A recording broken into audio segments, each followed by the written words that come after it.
All right. And we are back. If you don't know me, my name is Brian Penny. I'm the owner of Clubhouse Conversations on Substack, Reddit, on YouTube, all over the internet.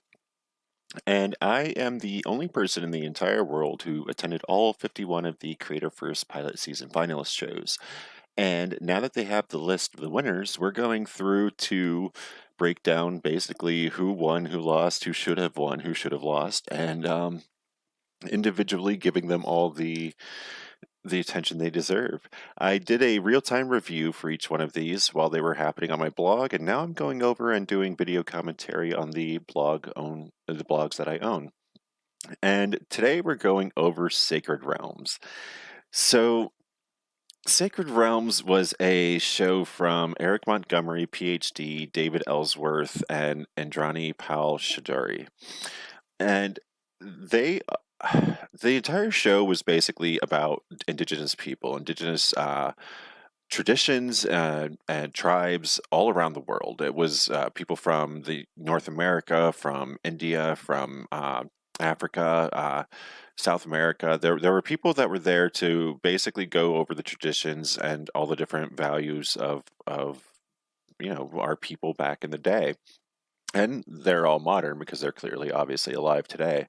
And this was actually a really good, a really informative, a really well organized entire production. They had original music. There are very few people in Clubhouse that ever hire live musicians. These were among them. They all told stories. As you can see, they all have different, or for the most part, they all have different ways of showcasing what they're doing. They obviously weren't able to hire a direct designer to do everything. So this was it was a really informative thing. It was really great to be introduced to all these different tribes. And this is if I were to pick something that it was in the mystic kind of realm to put in the Creator First program, this is what I would have picked. All of these indigenous tribes from all of these different continents. I mean that is representative of what it should be. Now, what they did pick were Brandon Badstone and Leo Rising Scott. Of those two, I mean, I would take off Brandon and put the Sacred Realms people in, but I mean, honestly, the difference is that Brandon was a psychedelics person who just was trying to do 12-step counseling for people to get off of crack onto psychedelics, and that's just moving from one drug to another and then being racist about the drug that you're leaving.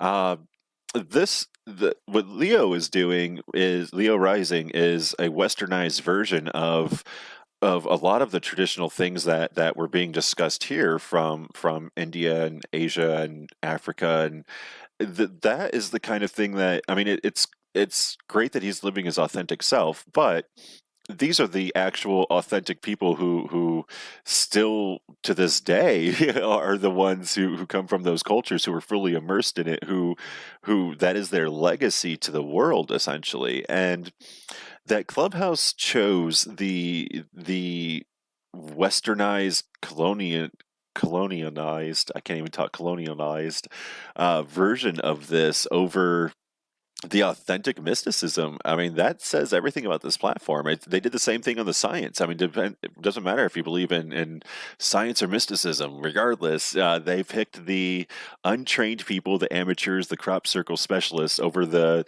people that actually know how to grow the crops and make the crop circles and do all of the things that I mean, they picked the guy who takes mushrooms over the people who actually understand the spiritual journey that you're going on.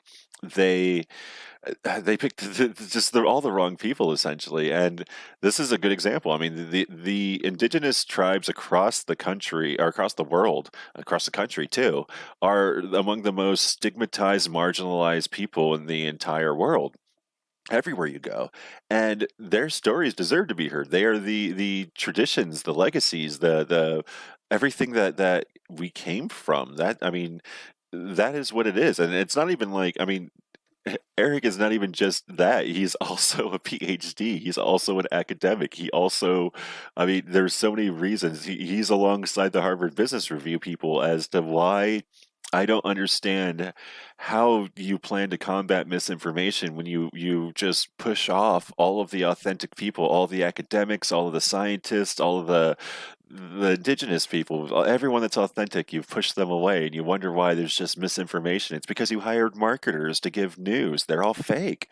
And then you hired a bunch of stoner people to give out the mysticism that and then just pushed off these people. You suspended the shoot your shot girls initially from late night, early mornings, and then you went ahead and just let some white girls from NYU take it over.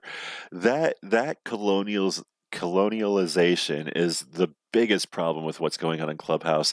That entire company, I can't believe that he has the nerve, the CEO has the nerve to take users' faces and use them instead of just supporting these same creators by hiring designers to design a logo. Instead of doing that, he harvests their picture and then throws them away when they're done, and then he just ignores all of the authentic people. It's ridiculous. I mean, it's so many levels of just wrong that I mean, I don't understand why anybody would support Clubhouse at this point. I've been so done with these people, and this is a great example why. There's so many reasons that they should have been picked for Sacred Realms over the westernized, colonialized, Americanized, white California, I want to look cool version of it. The actual, authentic, spiritually connected academics are the ones that I would have picked over the amateurs and the noobs and the drug addicts, but I'm not Clubhouse CEO Paul Davison. I'm just Brian Penny from Clubhouse Conversations, and feel free to subscribe to hear more truths about Clubhouse and all of the creators. Go down to my YouTube channel, subscribe to that, subscribe to the Substack newsletter, subscribe to the subreddit. We've got all sorts of different options for you to stay in the know of what's happening on Clubhouse. And I'll be going on for the rest of the night with a few more of these, so stay tuned for more. See you on the next one. This has been Brian Penny.